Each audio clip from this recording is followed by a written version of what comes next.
Pokemon Emerald Rogue is a roguelike game. If you've never played a roguelike before, it's basically a randomly generated dungeon crawler, but with Pokemon. And I decided to play it for 100 hours. This game totally reinvented Pokemon, but we'll be going through all of the features and newly added additions throughout the video. I do have a couple of challenges that I set myself for these 100 hours. I wanted to complete 3 different runs. There is also a quest log, so I wanted to complete 50% of all of the quests in the game. Since the shiny odds are boosted a bit, I wanted to find 6 shinies too, and believe me, those 3 challenges are already going to be hard. Before we jump into Emerald Rogue, 0% of you guys are subscribed, so let's get that up a bit. If we smash 2 likes, that will be amazing. And without any further ado, let's jump right into my 100 hours of Pokemon Emerald Rogue. At the start, you get to choose between 4 characters: Brendan, May, Red, and Leaf. I decided to go with Brendan, and you even get to choose your skin color as well as the color of your outfit. After going with the best color, blue, we jump out of a van and Scott greets us. After walking around for a bit, we see that this is not the starting town of Litterroot, it's actually your in-game hub, where everything will come together the more you play. First, I go to the professor's lab to pick up my starter. You get to choose between a Ponyta, Elekid, and Oddish. I decided to go with Oddish because it has access to sleep powder, and that's just going to be really useful throughout my first couple of runs. Then you can go to the settings house to make it even harder for you. You can turn on bag wipe so all of your items will disappear in between runs. You can turn EV earning on or off if you want to make it harder for yourself. You can apply level caps if you want, but you can also just over level if you think it's getting too hard. If you don't like the EXP all, you can turn that off too. You can put the trainer difficulty on easy, average, or hard depending on your skill level. You can even tone down the drop rate of items and the catch rates of legendaries, so this game has a ton of content for you. So I stepped foot into the starting area where you can start your adventures, and here Scott gave me a detailed explanation of how quests work. Every time you complete a quest, you can talk to him for some rewards like rare candies and money, and if you complete more quests, more buildings will appear in your hub area. I decided not to waste too much time anymore and jump into my first adventure immediately, and the first run I wanted to complete was a hardcore Nuzlocke. So the game places you on this weird path, and you can always choose which one you take. Every path will take you to a different destination, whether it being a route, a Pokemart, a hub area where you can heal up your Pokemon. There's a ton of different areas for you to explore. The cool thing about Emerald Rogue is if you have 6 Pokemon in your party and you capture a 7th one, you can either swap out a Pokemon from your party already, or you have to release that 7th Pokemon. You can't have more than 6 Pokemon at a time, and there's no way to access your boxes while you're doing a run. You also can't use any items in battle, and the level cap is already implemented for you. So a hardcore Nuzlocke is going to be a perfect run for me. When you're running through the routes, always make sure to try and pick up all of the items because in the end, you're going to need them. Even berries are always useful, so pick them up too. At the rest stops, you can buy some very useful items, but at the start, these are very limited. But the farther you get, the more you're going to be able to buy. So you might be able to start off with Pokeballs and potions, but eventually you'll work your way up to full restores and even competitive items and special move tutors to make your team really well balanced. Every time you reach the end of an area, you're going to have to fight a mighty trainer. For your first 8 areas, these are going to be gym leaders, and then you have to defeat 4 Elite Four members and 2 champions after that. And definitely don't underestimate these trainers because they will wreck you. As you get further throughout the game, you're going to find more and more events to participate in. For example, you can find strong trainers, but if you manage to beat them, you get to pick one of the Pokemon in their team and add them to your team. But most of the time, I do tend to avoid these. You also have game shows, which are basically just gambling. You choose either one of 2 buttons, and every time you click it, you either get something good or something bad. This could vary from getting some coins to getting your stats from Pokemon buffed up or getting fully healed up, but you can also get a status condition, lose money, get your Pokemon lowered into the ground, so only take these at your own risk. Then there's powerful encounters, which will always give you a legendary or a mythical Pokemon to encounter encountering capture. You also have strong Pokemon, but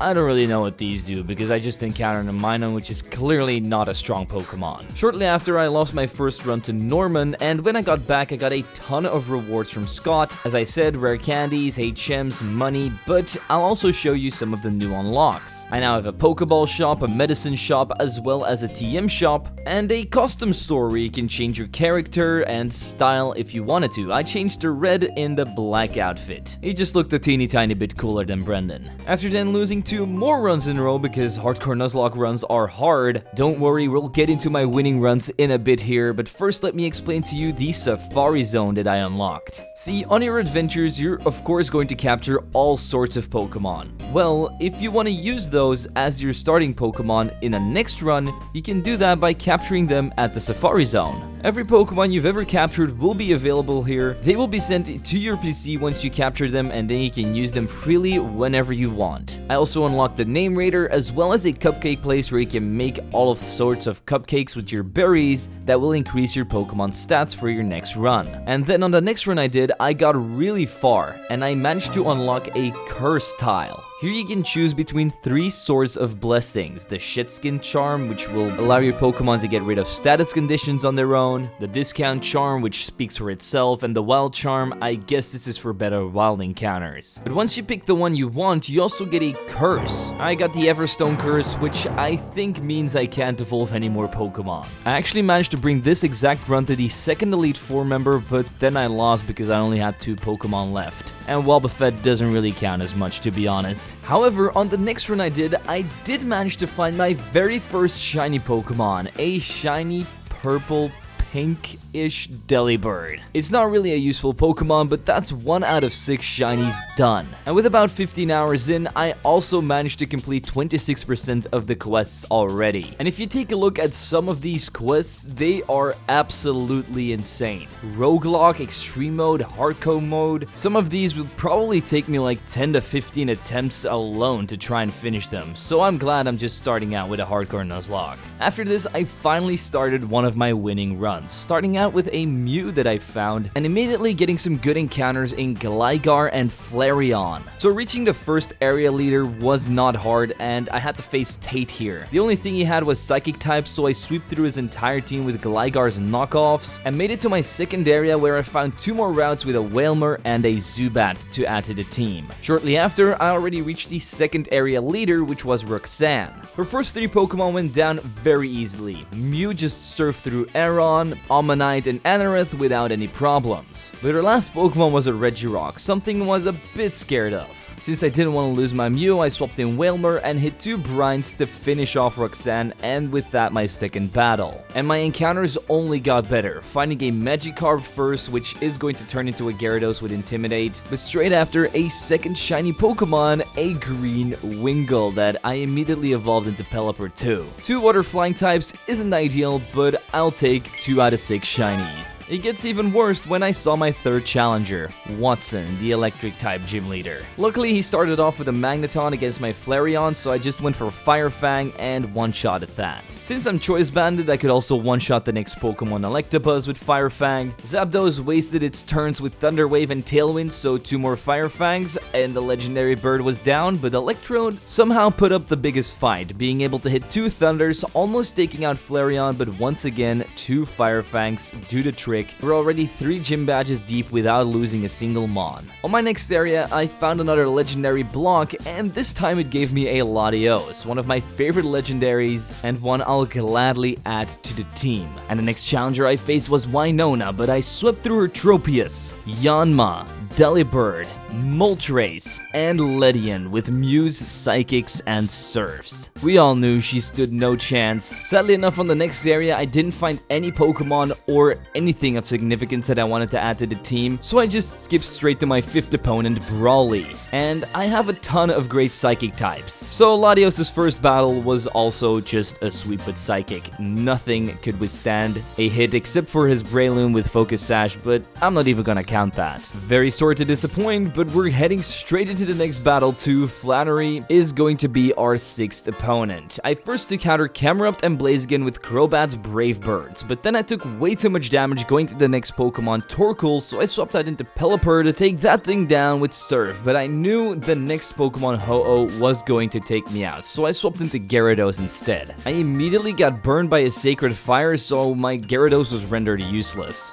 Flareon had to come in and just go for the return on Ho-Oh to take it out. The last Pokemon, Ninetales, was also an easy kill with 2 more returns, so that's 6 badges acquired. So I jumped straight into Norman after. He might have a belly drumming Linoon that almost one-shotted my Crobat with an extreme speed. Luckily my bat was strong enough to withstand with only 2 HP left. This allowed me to take out the Linoon and Leech Life the next Pokemon, Smeargle, to get some HP back together with my Shell Bell. I didn't think Crobat could get another kill, but Smeargle is down. Against the next Pokemon Standler, I did have to swap out. But Flareon wasn't good enough because a Double Edge once again almost killed me. Then Gyarados could come in, sweep up Standler, Zangoose, Kecleon, and eventually his Imposter Ditto with Waterfalls and Crunches. All because I got like 2 or 3 flinches with Waterfall. Only one more guy to go, and that's, surprisingly enough, the final gym leader too, Juan. I started out with Mew again and set up a bunch of Calm Minds on Ludicolo. Then I took out said Ludicolo,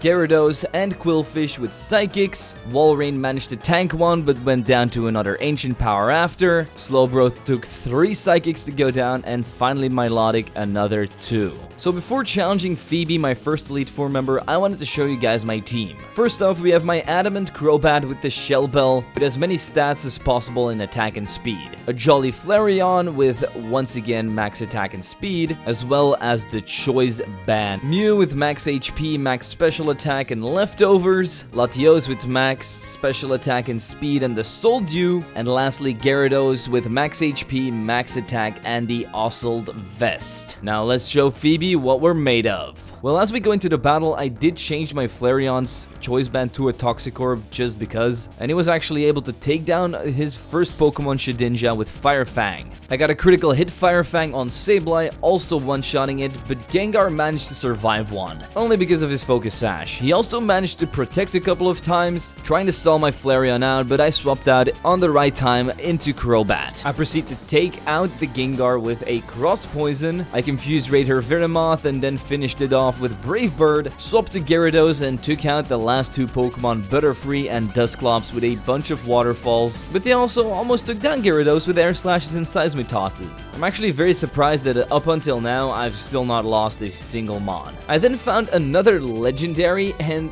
this was actually insane. It was Regice. After talking to it, I saw some shiny sparkles, and even though you barely see the difference, this is actually a shiny Regice. So that's 3 shinies down, but this has got to be one of the luckiest ones I've ever gotten. So after booting my shiny Pelipper off the team because he really wasn't that useful to me anymore, I named my Regice Blueberry and headed to the second Elite Four member, Drake. Drake, despite being the coolest Elite Four member ever made, is not the best because Latios defeats Altera with Dragon Pulse, just like his next 2 Pokemon, Flygon and Salamence, but I know his Dragonite has multi-scale, and I probably can't one-shot it, so I swap out into Gyarados. Even after lowering its attack with Intimidate, it still does a little bit too much damage to my liking. I hit it with a Crunch to get rid of its multi-scale, and then I go into Mew with the Ancient Powers, but sadly enough, Dragonite got a low roll and then a high roll with Outrage to kill my Mew, so that's my first ever death in this run. Otherwise, we probably could have gone deathless. I go into Latios again, take out the Dragonite with Dragon Pulse, take out my sister Latios 2, and my twin brother Latios, and that's Drake defeated.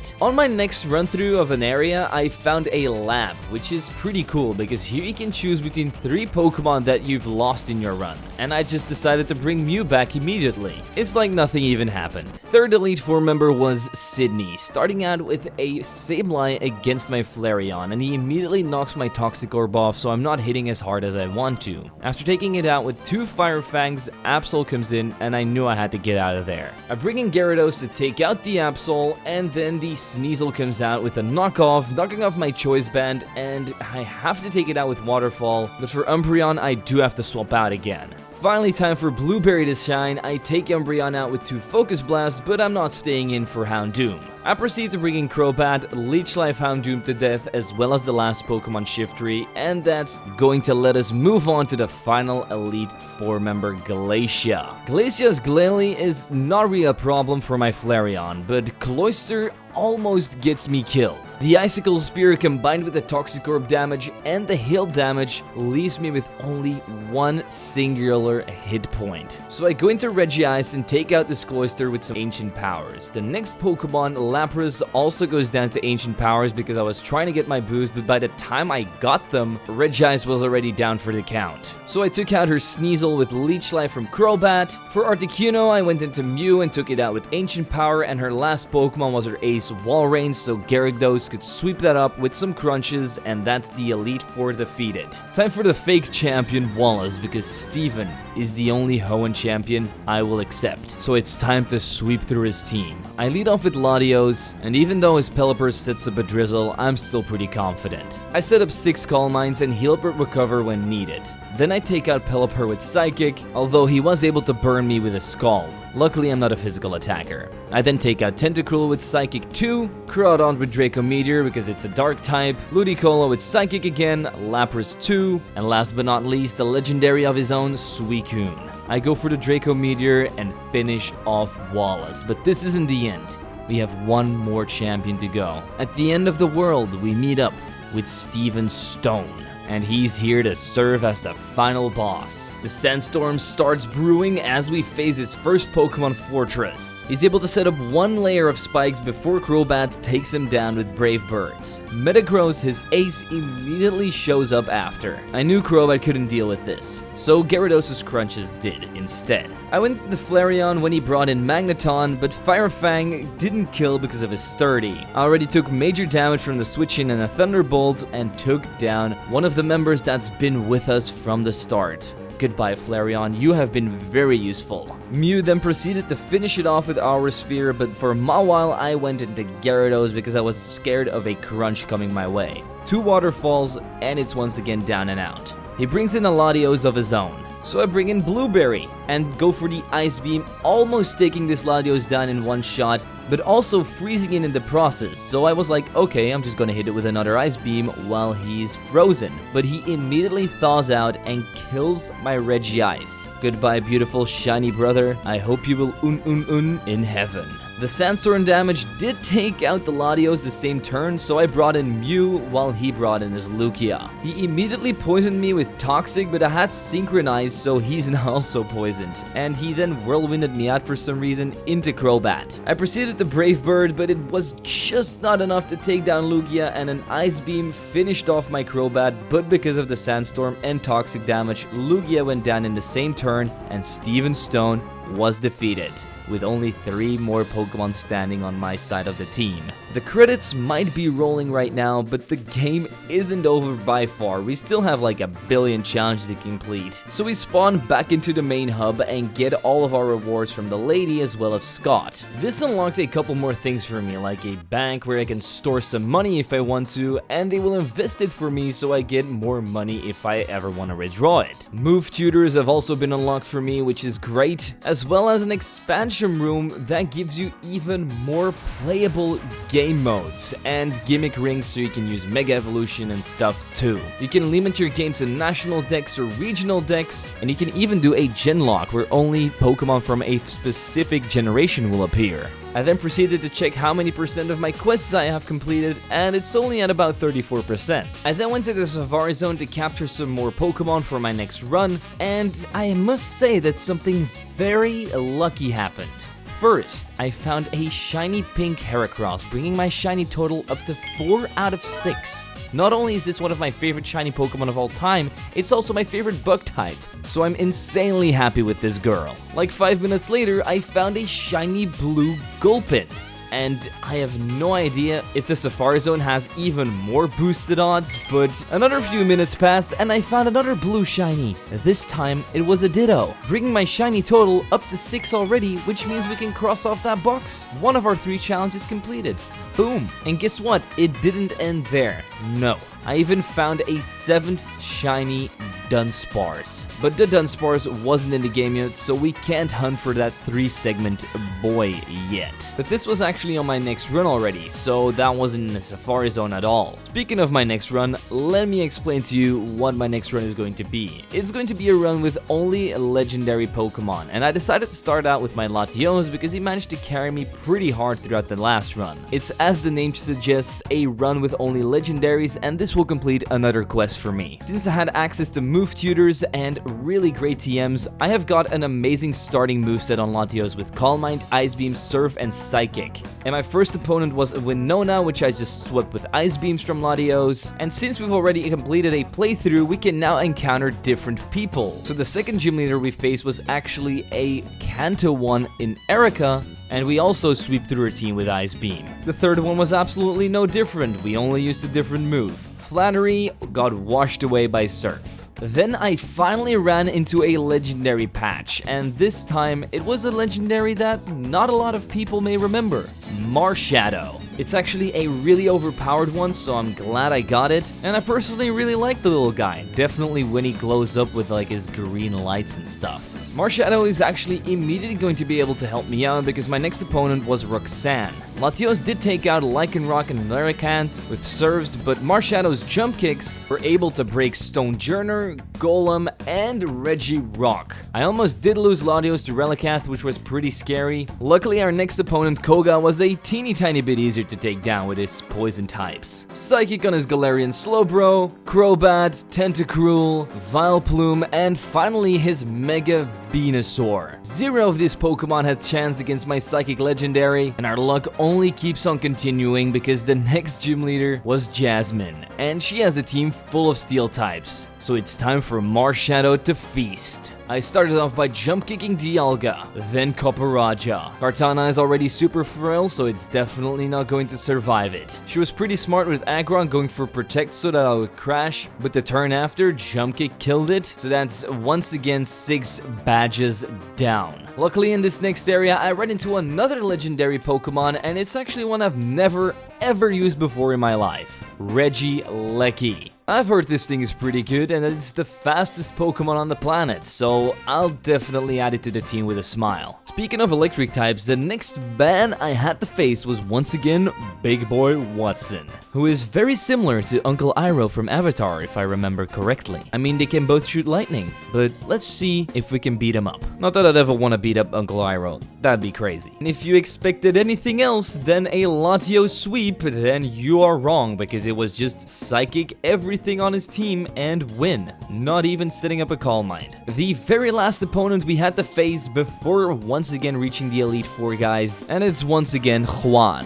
I started out with Marshadow against the Sea King. I killed it with a Spectral Teeth, and even though his next Pokemon Suicune managed to survive one, he just set up a Calm Mind so I could just once again kill it with another one. Samurott was another one-shot, Starmie too, just like Gorbis, but his Wailord was a bit different. He used Protect and I used my last Spectral Thief, and because I'm Choice Banded, I now went into a struggle. So I just swapped out into Regieleki instead, Thunderbolted it, and boom, Juan is down. Luckily, our first Elite Four chamber gave us Glacia, and Marshadow was ready to kick through it. But he was only able to take down Cloyster and Articuno because the Cloyster had a Focus Sash and hit me with Icicle Spear. Articuno survived as well, and a Freeze Dry gave me too much damage, so I swapped out into Regieleki to take down Lapras. Regieleki then also proceeded to take down Sandslash, but that wasn't enough because I got hit with a Freeze Dry yet again, and with the hail damage that left me with only 6 HP. So even though Latios was the worst matchup ever for her Alolan Ninetales, I still had to swap it in because I had no other choice. I did take it out with some Psychics,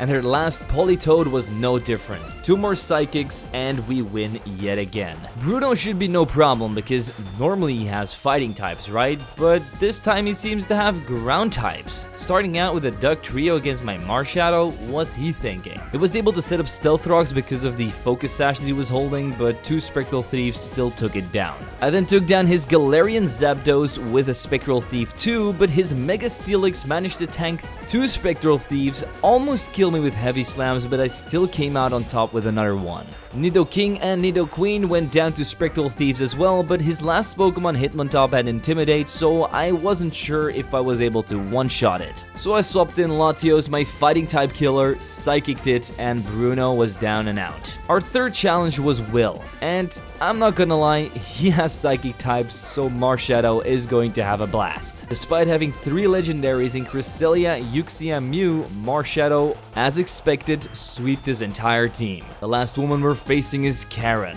which would also be an easy sweep with Marshadow's jump kicks, which is what happened for the first 3 Pokemon. But then she brought in Drapion, and I had to swap out into Regieleki to take it down with Thunderbolt, and Sableye, her last Pokemon, was no different. Last Elite Four member down, let's beat up the champion. And believe it or not, the champion here is not a conventional one. It's blue, and he starts out with a Golem. I'm not gonna smell him later, I'm gonna smell him right now. Golem went down to 2 Spectral Thieves, his Mega Gengar 1, Moltres just 1, Sylveon 1. Since I am Choice Banded, I did swap out for Umbreon because Spectral Thief wasn't really cutting it. Regieleki killed it with 2 Thunderbolts, and his last Pokemon was a Steelix. I swapped back to Marshadow, hit 2 more close combats because of his sturdy, and that was that. First champion defeated. And I know that this last champion can be randomized into another one, but we're facing Steven once more. But he has a totally different team now, starting out with a Scizor,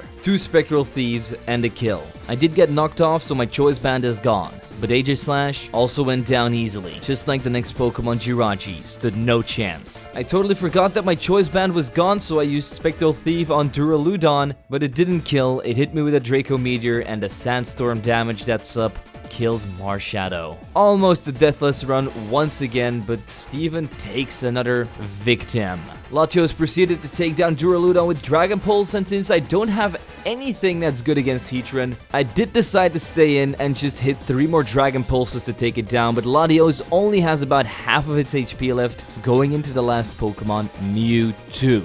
And if that wasn't scary enough, he immediately Mega Evolves into Mega Mewtwo X. I am able to hit 2 Dragon Pulses, but this isn't enough, and the Mewtwo goes for 2 Ice Beams, and my Latios is down.